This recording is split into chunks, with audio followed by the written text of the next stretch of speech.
Can we talk about lust? Mm-hmm. Let's do it. Is that okay? Let's go. I'm saying shame. Let's go. I have to get permission sometimes from Jake. So Ishtar, you said, controls the sexual perversion and lust. Yes. So in America, we tend to be modeling a lot of the transgenderism and homosexuality. It seems to be coming from, like, these things happened in Europe and then they're coming over here.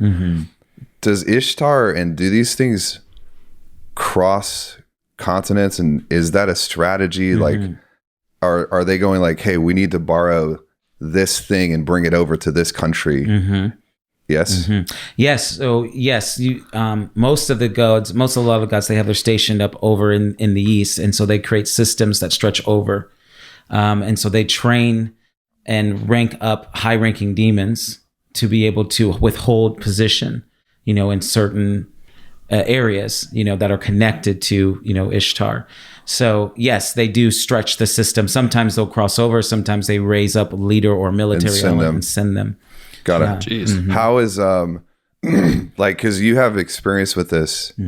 Are you comfortable sharing some of that? Yes. Yeah. Absolutely. Can you just maybe briefly take us through your story? Yeah. And here we go. Yeah. Oh man. Okay. Okay. So 11 years old. A demon came and touched me. And when it touched me, it started to lie and tell me that I was not a boy. I was like a girl. I was, all these things. And so I started to believe it. And me being wired differently, it was the perfect seed to plant because I was already struggling, trying to fit in with boys my age. So for them to come and say, well, you're just not a boy. Oh, well, are you sure you like girls because you haven't had a girlfriend yet? Those kind of things. Yeah. And I just started to believe it. And, I remember crying out to the Lord at that time. It's so funny, at 11 years old, my parents, obviously did great. They raised us in what was right and wrong in the Bible. But, I was having these feelings, of, I don't know what I am. I don't know who I am. I don't know what I am.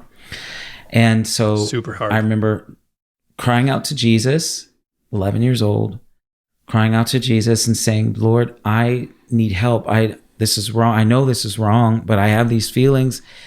Please help me. What do you think? Do you even like me? Am I good? Do you even want to touch me? My love language was touch. I was afraid that even Jesus didn't want to touch me anymore, And I remember saying that and waking up in the middle of the night, and I hear someone walking down the hallway, and I thought it was my dad, because my dad would walk the hallway when he would get home from work. He was a fireman, so I would sometimes wake up to him walking down the hallway. And that walk just took forever. I don't know if Jesus was just messing around or what, but it just took forever to him to get to my room. I remember thinking, like, who is it? Who is it? But you feel that buildup of like, who is anticipation. it? Yeah, like, what is this? And I remember me and my brother shared a room, and there was a light on in my room, and I would look up the ceiling and I would say, there's a light, but the light's not on. Well, that's weird. And I say, Lucas, wake up. And Lucas says, I go out, wake up. And he would get so mad. Why don't you wake me up when the experiences happen? But that did happen sometimes. I would wake him up and we'd experience things together. But the Jesus walked in, and he looked very normal. Like, he didn't look like in Revelation, 4, where his face is shining and eyes like fire. Looked like just a normal man. Yeah. And I remember seeing dirt on his feet. Like, he was walking the dirt. Oh. And he was just, he is so beautiful. Jesus is incredible, and he's smiling at me, and he picks me up. He's so strong. I'm 11 years old, so I'm not tiny. He picks me up, and I remember his firm grip. I remember feeling his bones, and I'm thinking, like, you have bones. Wow, you have bones. And then feeling his very hairy hair on his arms. I said, you have hair on your arms. And we lay down. He lays down on my bed. I'm laying on his chest, and he's holding me, and I'm with them. And then he said, Micah, anytime you want to play, I'm here with you. Anytime you want to ride bikes, I'm here with you. He never addressed at that moment, he never addressed my sexual identity struggle at that time. Right. But he wanted me to know that I am here. I am your friend. I will play with you. And I remember falling asleep on his chest, and I woke up, and he wasn't there anymore. And so I go down the steps, go down to the kitchen. My mom's in the kitchen. And I say, Mom, Jesus visited me last night. And she said, oh, well, you go upstairs and tell him thank you. That's how that is awesome. So I went upstairs, and of course I told my dad, and my dad said, okay. Was that the first time you had... When I started really telling him about these experiences, yes. Yeah. My dad was like, oh, okay, all right. So what did he say? You know, he picked you. Okay, like Dad just had to process it. There's another man in my house. You know, like what? You know, but so that started that journey of walking through that, and I didn't get free from it, fully find freedom until 2011. And which was how many years later? Ooh, I was 11. Oh gosh, math. I was 11 years old, and so I was 20. Let's see, 22 or 23 when it disappeared. The Lord just took it. But we had to walk through that, Jake. I had to talk to, I'm sorry, Taylor. That's okay. I called you the I'll wrong answer name. to both. And Taylor, we had to walk through that, because I expected the Lord to take away the feelings immediately. Yeah.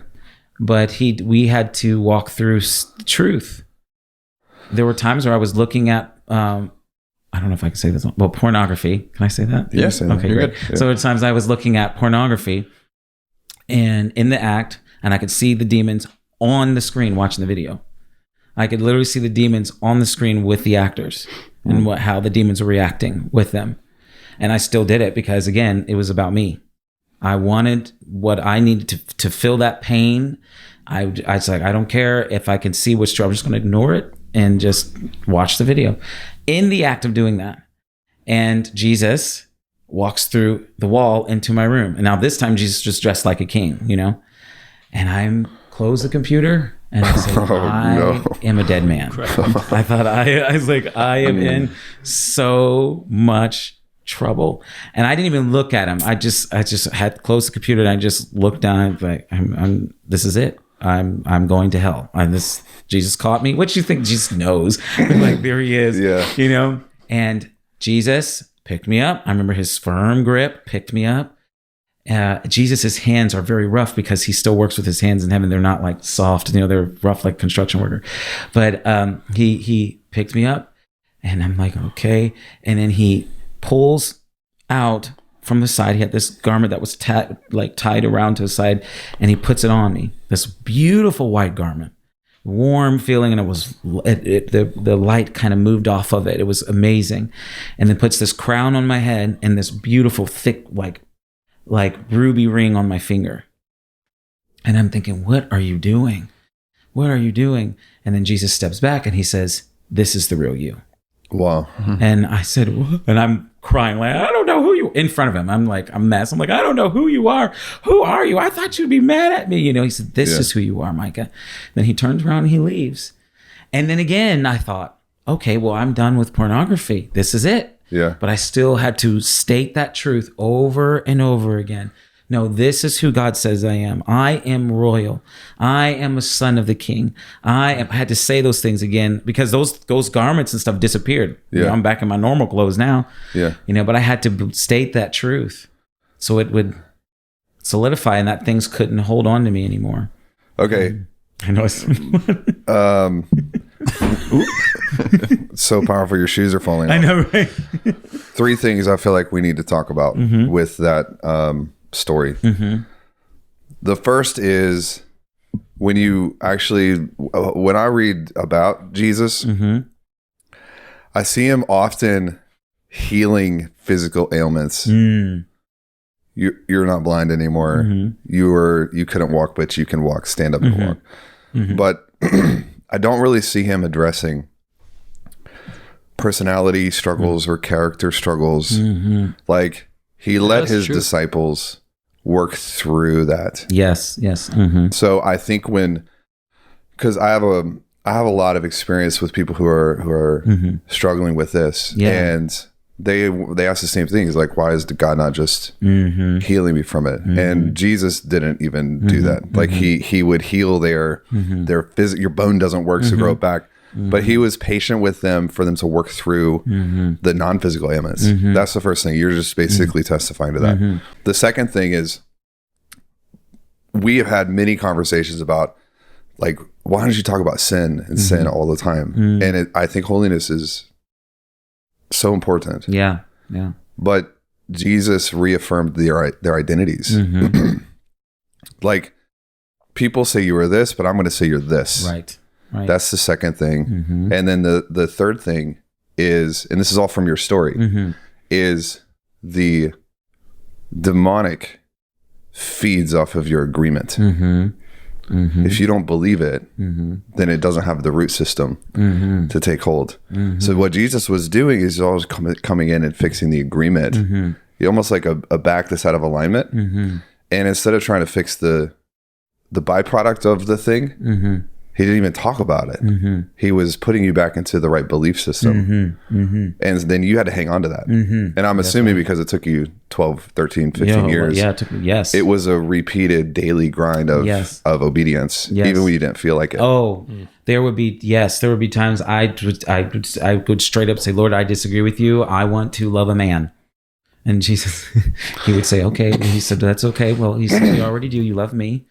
See, he was so clever on twisting things, like just, and I would say, well, no, Lord, I know I love you, but no, okay. I remember this. There was a guy I seriously liked at college, and I thought, like, oh, I really like this guy, and there were several of them, but this particular one, he was aloof about it, but I would try and hang around with him, and then I would say, oh Lord, I like this guy. Oh, I'm so sorry. Jesus, you take this away from me. I would beg him. And then I remember he said, well, Micah, come talk to me about it. See, Jesus and I were very close. And people would say, well, how were you still being a seer? You weren't walking holiness. It's a gift. The gifts are revocable. He gave it to me, and so that's just how it is.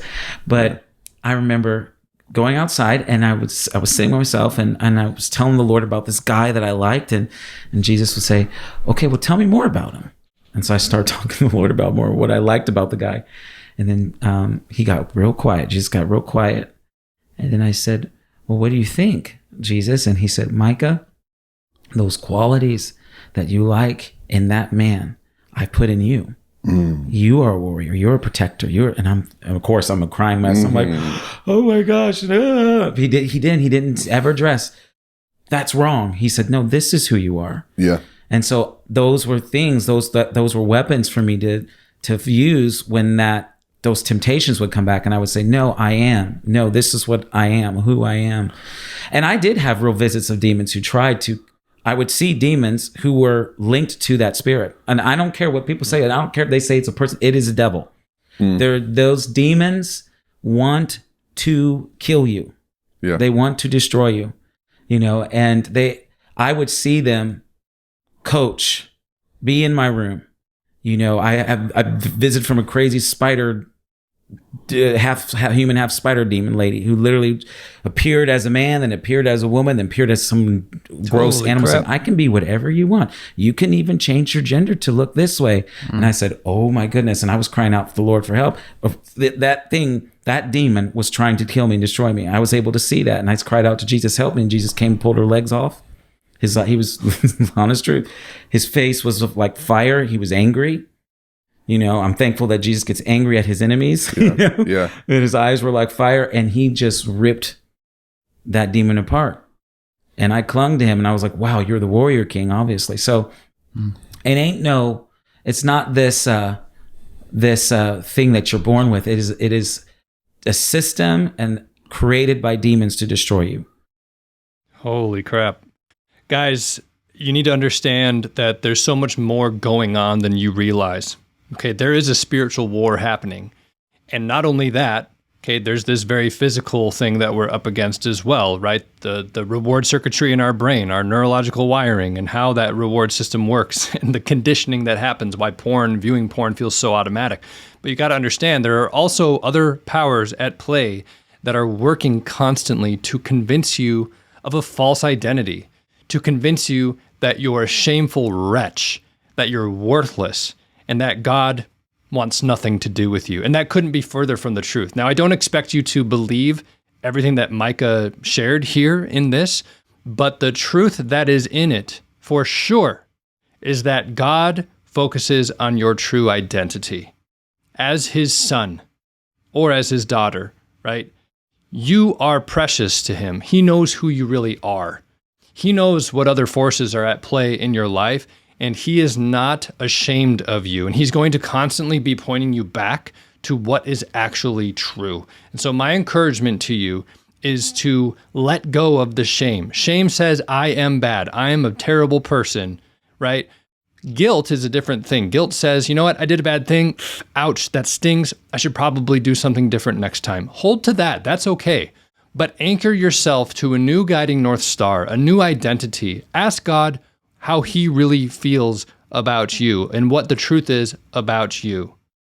And attach to that identity, because it's your eternal identity. At least it's what you have the capacity of becoming, yeah? Hold to that. That's what God is focused on. He's going to keep pointing you back to that. And that is it can become the anchor that can help you continually get back up and back in the ring over and over and over again. Over time, you can and you will change. If this is helpful for you, hit the subscribe button. And if you're looking for help right now to quit porn for good, click the link below this video and schedule a call to speak with me directly. And I'll do everything I can to help you out.